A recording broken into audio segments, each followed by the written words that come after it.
Welcome back to Geek Channel 8, GC8. I'm Eric, And I'm Will. and today on the show we are continuing our exploration of Hammer Horror's Frankenstein series with The Evil of Frankenstein from 1959, I think. Sorry, no, 1964. There was a long break between the last one and this one.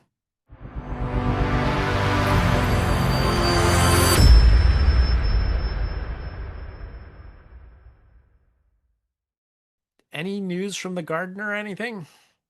If you haven't gotten your, at least around here, if you haven't gotten your garlic in the ground, you should probably get it in the ground.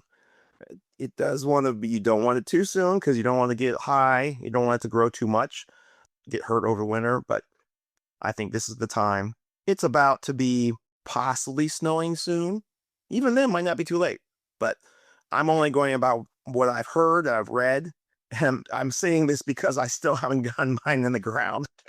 So garlic in the ground, guys. And garlic is a great thing to grow because, I mean, who doesn't need more garlic? Seriously. What's the downside? I don't have my own garden, so I can't really speak to any gardening tips. I'm just going to jump into giving you guys a background of the year. This movie was released in 1964. So let's talk a little bit about what was going on in the culture in 1964. We'll actually go back to the previous year, 1963. On June 23rd, JFK gives that's John F. Kennedy, former president of the United States, gave his Ich bin ein Berliner speech in West Berlin, Germany. July 1st, the USPS, that's the United States Postal Service, introduced zip codes. Whoa, not really. August 28th, Martin Luther King Jr. delivered his I Have a Dream speech on the steps of the Lincoln Memorial to an audience of at least 250,000 people during the March on Washington for Jobs and Freedom. At that point, it was the single largest protest in American history. September 10th, Sicilian mafia boss Bernardo Provenzano was indicted for murder. He was not actually captured till 43 years later on April 11th of 2006. October 30th, the car manufacturing firm Lamborghini is founded in Italy. November 14th of 1963, a volcanic eruption under the sea near Iceland creates a new island, Surtsey. This island still exists. It's not inhabited, but it does have internet. So December 8th, a lightning strike causes the crash of Pan Am Flight 214 near Elkton, Maryland, and in the US, and it killed 81 people. January 11th of 1964, the United States Surgeon General Luther Terry reports that smoking may be hazardous to one's health. The first such statement from the US government. We mentioned last time that Frankenstein told his patients not to smoke. I believe that was set in the year 1864. So like 100 years before the US Surgeon General finally says that it may be hazardous to your health. Man, Frankenstein knew, bro. February 27th of 1964, the Italian government asked for help to keep the Leaning Tower of Pisa from toppling over. March 6th, American boxer Cassius Clay announces the change of his name to Muhammad Ali. April 25th, 1964, thieves steal the head of the Little Mermaid statue in Copenhagen, Denmark.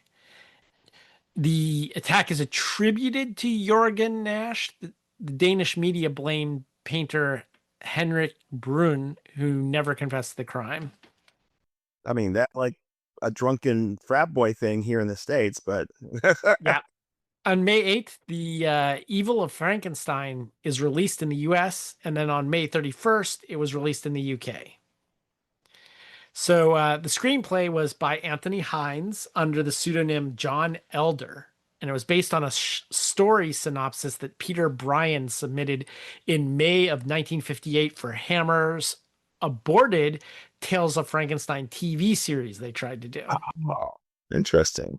The film disregards the continuity established by the preceding film, The Revenge of Frankenstein, and Hammer film historian Dennis Michaely said, quote, any pretext of a connection to the Revenge of Frankenstein is dispensed with a brazen display of contempt for continuity.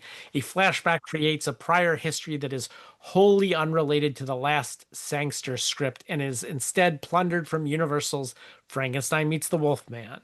This is one of several films Hammer made that were financed by Universal. I thought that the last one seemed a lot like the Universal House of Frankenstein. Yeah. And this one seems similar to Frankenstein Meets the Wolfman. Well, that's because they were working with Universal. So I guess they had permission to do that. There's other ways it's similar too. We'll get into that. The film's version of the monster in this is played by Kiwi Kingston, notable for resembling the monster in the original Frankenstein series of the 30s and 40s. So for the first time, Hammer's Frankenstein starts to look like Universal's Frankenstein. The Karloff makeup, sort of, including the distinctive laboratory sets and the flat-headed look of the monster. Earlier Frankenstein films by Hammer had tried to avoid intentionally similarities for copyright reasons, but because they had this distribution deal, the studio had free reign to do that. And now, before the next show starts, let's enjoy an intermission. You'll find our snack bar chock full of good things to eat and drink. Tasty, tempting hot dogs, thirst-quenching soft drinks, fresh, crunchy popcorn, a complete assortment of delicious candy, and a full line of cigarettes. You've plenty of time, so visit the snack bar now. A tasty treat will double your enjoyment of the show. What do you got? Brandy. I drank brandy while watching this. I figured now would be a good time to dive into what exactly is brandy. Longtime listeners will remember that I made apricot brandy when we did Jaws. So, what is brandy? Brandy is liquor that's produced from distilling wine. It contains between 35 and 60% alcohol, and it's usually consumed after dinner as a digestif. Some brandies are aged in wooden casks. Others use caramel coloring to make it look like it's been aged, and some actually do both.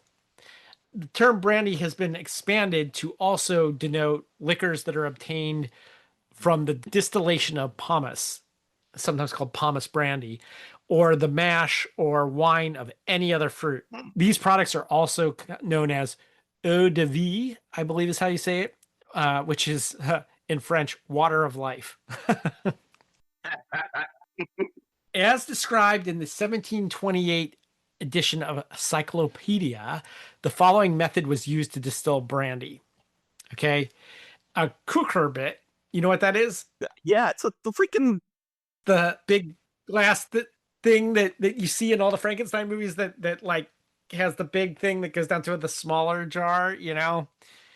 This is why this works for this movie so well.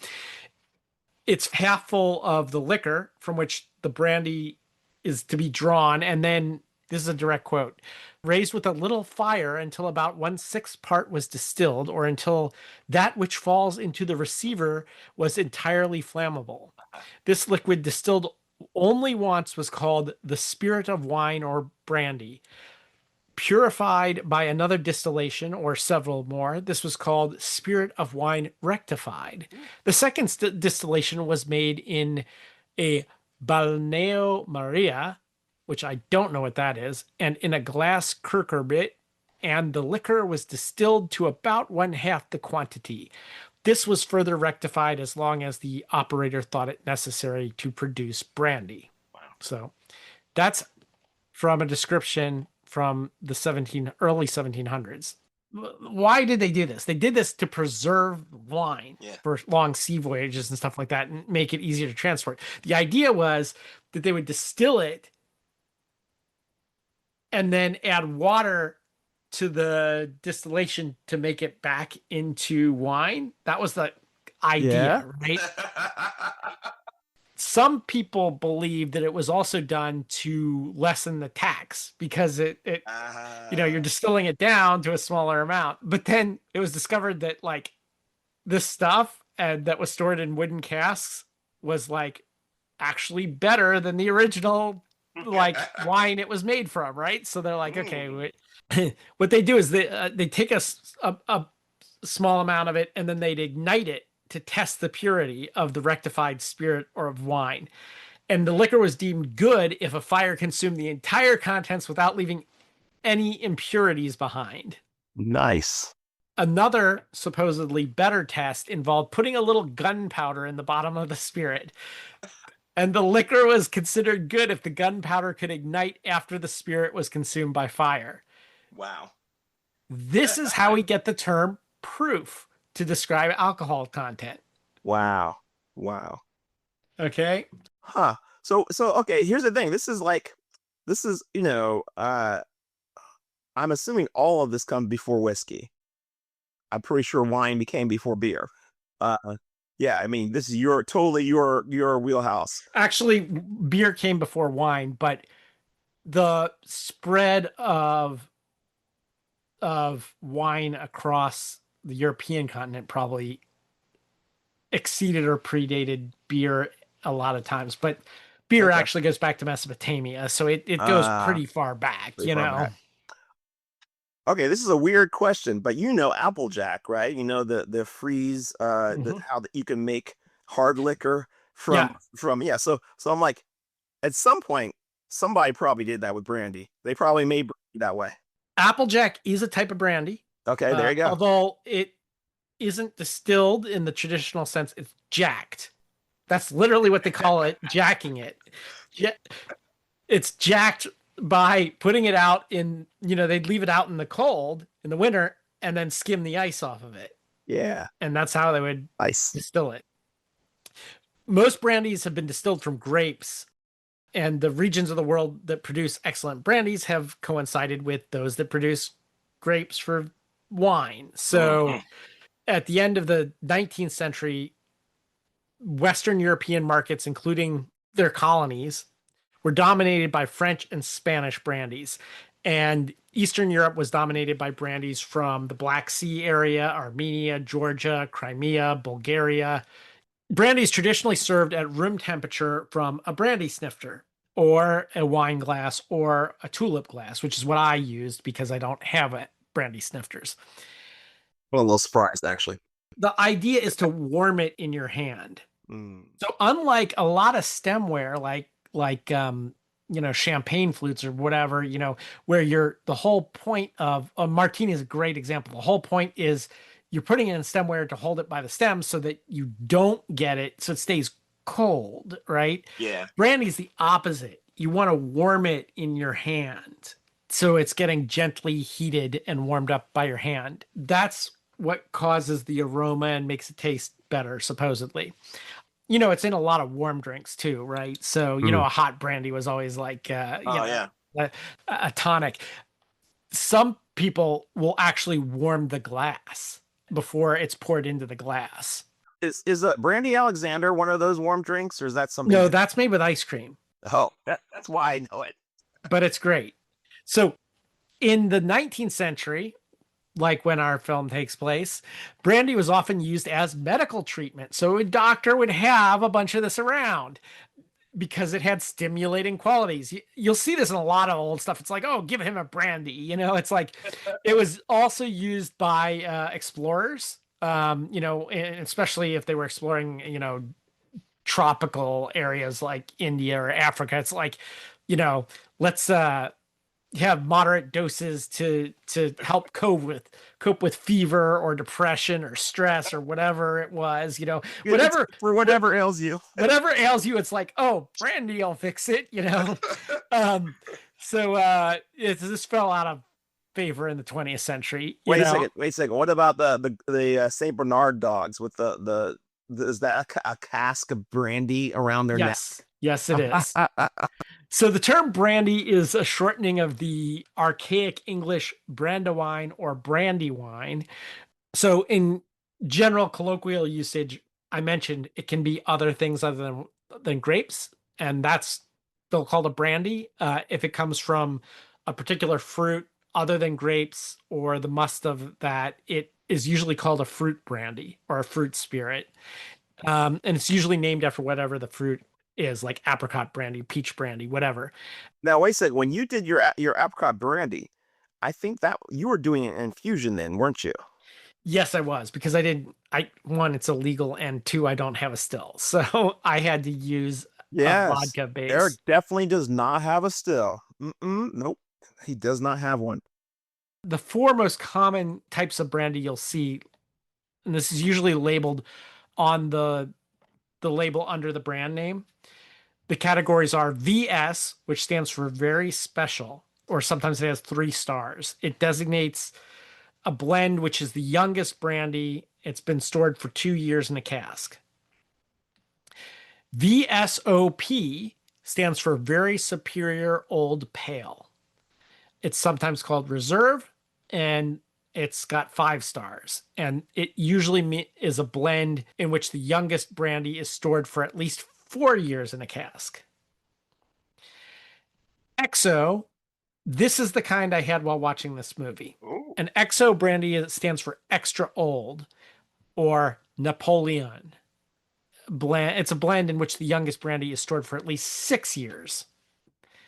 So I cracked my good brandy for this. And then there's also hors d'âge, beyond age. I hope I pronounced that right. Sorry, French people. It's a designation formerly equal to XO for cognac. But for Armagnac, it designates a brandy that's at least 10 years old. In practice, the term is used by producers to market a high quality product beyond the official grade scale. So it's like off the charts. Off the chart. The highest quality you usually find in most liquor stores and stuff like that is XO, and that's what I had while watching this. Quality brandy. All right, enough about brandy. Let's jump into The Evil of Frankenstein. The Evil of Frankenstein.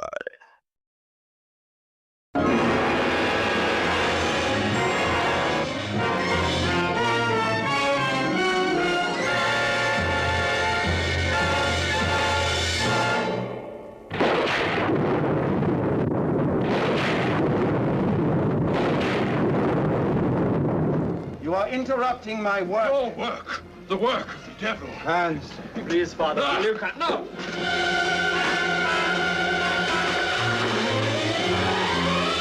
The Evil of Frankenstein.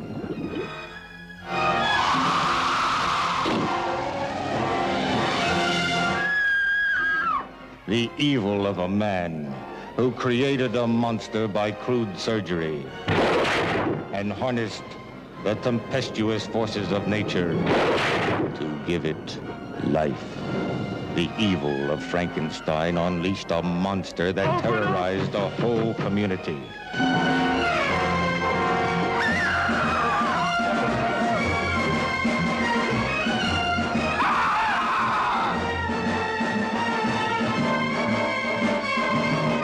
Peter Cushing as the Baron, and Peter Woodthorpe as the ruthless Professor Zoltan, who fought the Baron for control of the monster. Oh, he'll understand you, all right. He just won't obey you. That's all. Duncan Lamont as the Chief of Police. Katie Wilde and Sanderels as 2 young people caught up in the evil of Frankenstein.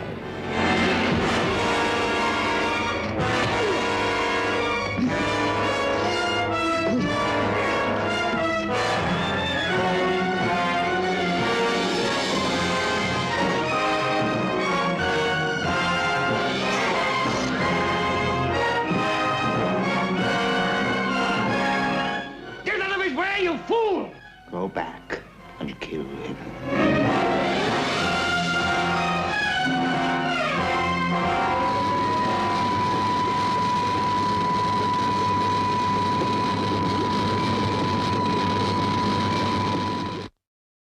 There's a child at the beginning that sees an intruder stealing the corpse of one of her recently deceased relatives. And so she scared and flees the cabin where she's hiding and encounters Baron Victor Frankenstein. The body snatcher takes the corpse to Victor's secret laboratory where a local priest discovers the theft. Yeah. So basically, Victor has to leave town again. Victor and his assistant Hans, they're going to go back to where this all started, Karlstadt. Yeah. Where they plan to sell his old possessions from the mansion to fund another round of experiments. Yeah, because the priest busted up their stuff and was all like, you can't be taking people's bodies and doing unnatural stuff to it and blah, blah, blah. So, yes, they had to go back. Meanwhile, the locals are torturing this deaf, mute young woman, and she runs right in front of their carriage, and they basically sort of adopt her and take her with them. In these Frankenstein films, there is a certain amount of the outcasts and rejects, like, oh, yeah, get adopted by Frankenstein.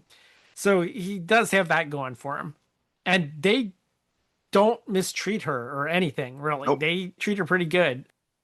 When they get there, the place is run down and it's been looted. And there's a fair in town, too. Forgot to mention that. Yeah. In order to blend in, they like wear masks.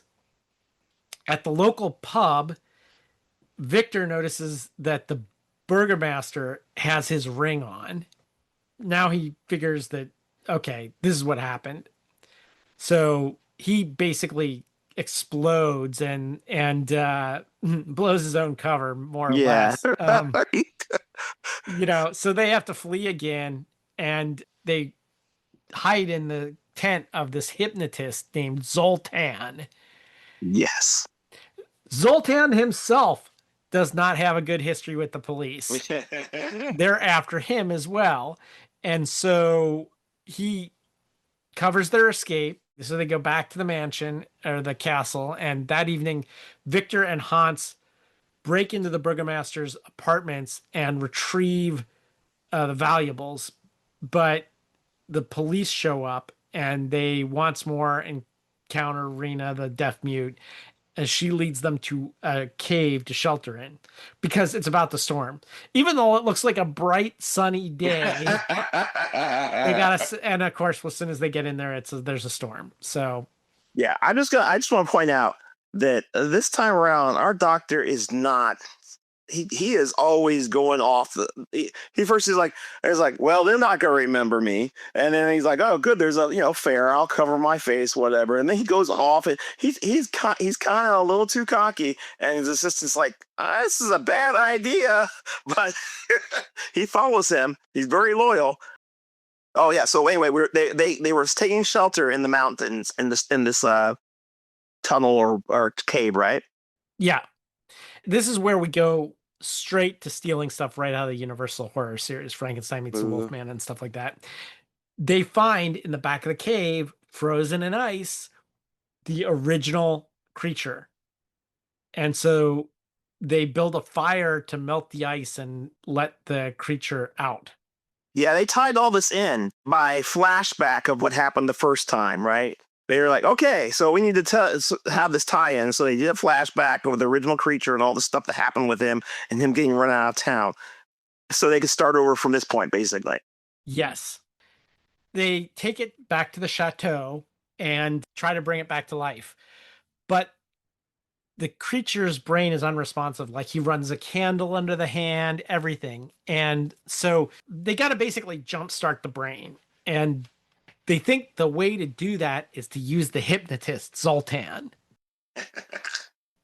Meanwhile, Zoltan is like been run out of town for not having a license to perform. Like nobody else needs a license, but they just don't like this guy. So after Victor cons him into it by like saying, oh, well, if you can't do it. And he's like, no man born of woman can resist my power. Yeah. There isn't a man born of woman that I can't put under. Yeah. And then Victor's like, well, this should be an interesting experiment then. He is successful, but he also makes it so that the creature will only follow his orders. And then he starts sending the creature out to rob Yes. and get revenge on the burgomaster, the chief of police, all the people who have wronged him. So, in some ways, this one should have been the one called Revenge of Frankenstein because I guess Frankenstein wants revenge on these people too, although he's pretty pissed when he finds out that Zoltan did it in this ham fisted way Right. because the creature kills them and then Zoltan tries to get the creature to kill Victor, but that's when the creature snaps out of it and kills Zoltan instead. Yes. But he gets pissed, goes into a rage, and there's a lot of brandy here. Like we even see him drinking brandy earlier, and he smashes up kegs of brandy, and of course, brandy is highly flammable, as we mentioned, and so there's a lot of a fire, and then Yes. eventually, with smoke pouring out of the chateau, a giant explosion happens, causing the entire lab section of the castle to fall off the side of the cliff and kill Victor and the creature, supposedly. Supposedly. Okay. And the reason why he was drinking, the reason why the monster was monster started drinking is because he'd been revived, but his head hurts. There's this whole thing with him and the girl who, although both Hans and Dr. Frankenstein treat her well, the hypnotist Zoltan is abusive, and they show him drinking all the time and being a real shit, and he's a shit to her, but she is kind to the monster, and she takes care of him and cleans his wounds and cleans the blood off of him. And when he has his headache and he's like, she offers him some brandy because that's what you do in this time and day. And at first he hates it, he knocks it away, and he's like, oh no, that's good stuff. Yeah, it's the downfall. Women and brandy are the downfall of the monster. Yes, as always. Uh, Some of my favorite parts of this is when he talks about what happened to him. He's like, I was arrested and charged with assaulting a police officer and working against God. Yes. Like that was like, oh, and working against God, like some of the tropes that started with Universal horror series Frankenstein continue here. Basically, lightning's role Oh yeah. for the first time, like it's not about using the glass discs or anything like that. No. It's about lightning. The enmity of the burgomaster, the monster being trapped in ice, even the look of the creature with the flat head, the large feet, platform boots, and all that. So, speaking of lightning, Will, I need your take. What's the creation scene like in this? The equipment, I can't really. I'm like, why is this supposed to work? And I'm not sure that I prefer it to the older stuff. I'm really not sure. It's more and more. I just made this up and less. This is what the latest technology is. I'm going to use this in this. In our earliest stuff, we were making films that were about a contemporary time almost, right? They were talking about some time where it's like, yeah. Now it's like, okay, we're literally doing a throwback, and then so all the technology is super goofy to me. Like there's times when there's no lightning evident, and for some reason this stuff is energized anyway. I'm like, what is going on? But it's fine it works fine for the movie. It does what it needs to do. At some one point, the doctor, they're like, oh, maybe, assistant says, oh, well, maybe it just needs a shock. He's like, I put, 30,000 volts of lightning through it. Shouldn't that be a shock of enough or something like that? Yeah. The doctor is protective of his assistant. He's brusque and whatever, but like, there's this through line that I'm noticing. He's always trying to save his monster. It's not like a great parenthood, but he is always trying to save his monster. Yeah, he gets pretty pissed when the monster is like all messed up and he finds him. He's like, anything that doesn't conform, they destroy. Yes. And, he's like, so I don't know if there's more homosexual overtones there also, but he's like, they don't anything they don't understand. They, Right. And he we have this ongoing thing where he is humanized in different ways. He's a weirdo. There's no doubt about that. But like, I'm like thinking like, how many people watch this and were like, I really empathize with this guy. Well, he's the villain. He's definitely a villain, but he's also a really cool one. Right. It's like I think that's one of the big differences between this series and the Universal one, where like the sympathetic character is more the monster, and in this, the monster's there, but really, it seems like Frankenstein is more the sympathetic one in a lot of ways. Yeah. It's bizarre, but it is there. It's absolutely there. So I like this one even better than Revenge of Frankenstein. Generally, critics do not like it better. This is probably one of the least liked ones in this series by most critics. But I gotta say, I thought there was more going on here. And it was more interesting. Now, hypnosis seemed a little shoehorned in, but it was probably better than the equivalent in House of Frankenstein, where it was like a traveling showman with a cabinet of curiosities. Oh my They had God. like Dracula with like a stake in the corpse, where they just need to pull the stake out and suddenly Dracula's back. Yeah. Yeah, that seemed a little shoehorned in, but other than that, and even that was it was interesting. It just, like a lot of things, it doesn't really explain how like hypnosis is going to revive the brain. Like that I mean, that's never quite.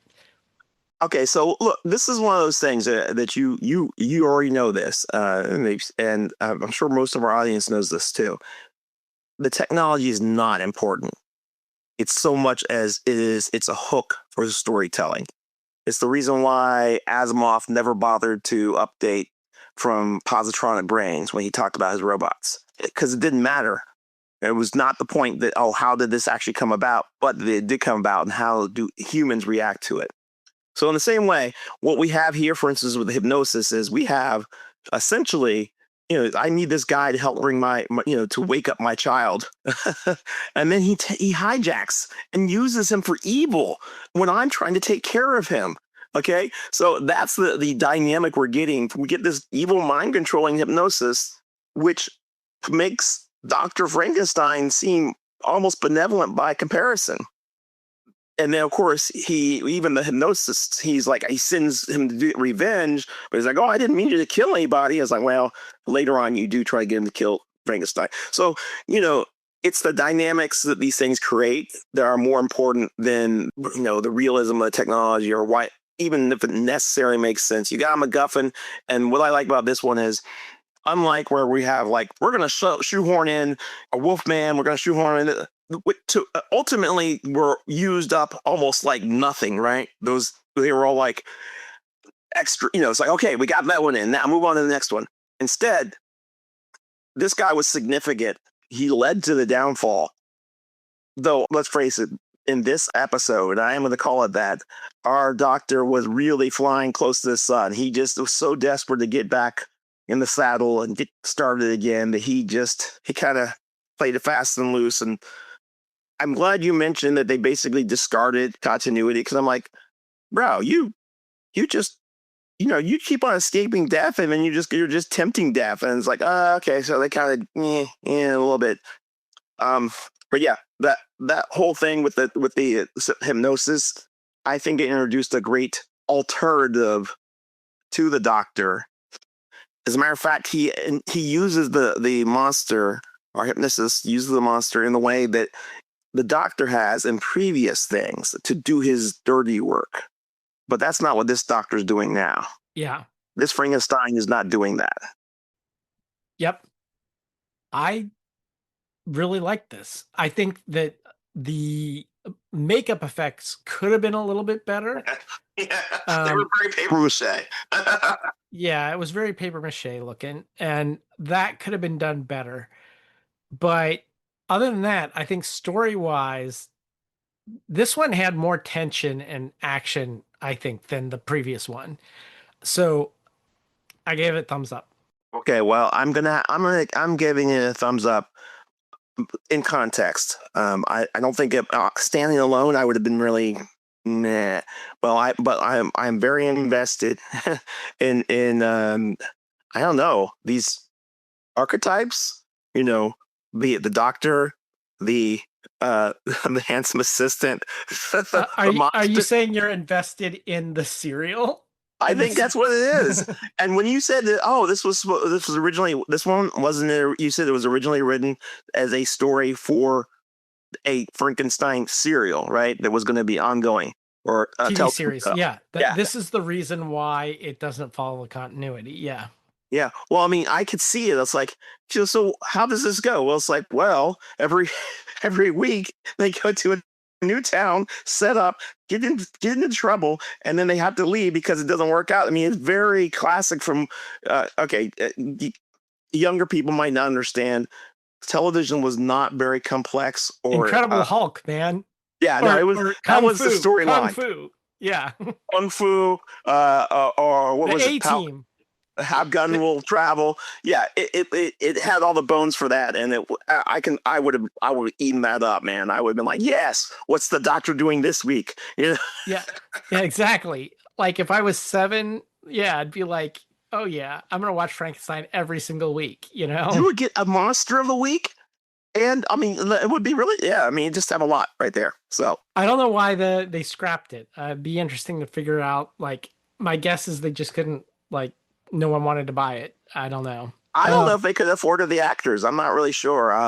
But who knows? So, definitely, it's one of those things like, oh, they should do that now, and they kind of did. I will refer. I've referred to this before in this series. If you guys want to check out Penny Dreadful. I really enjoyed it, and it is kind of got a lot of flavor. Okay.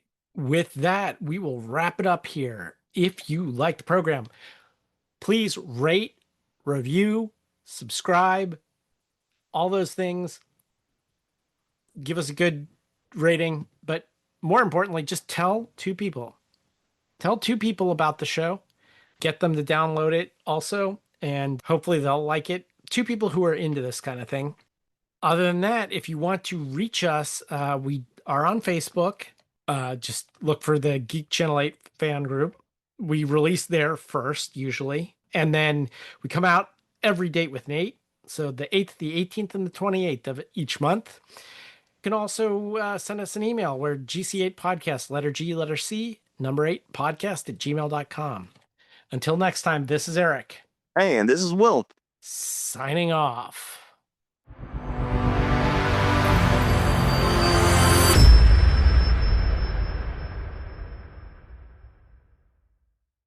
But it's mainly the heart that they want.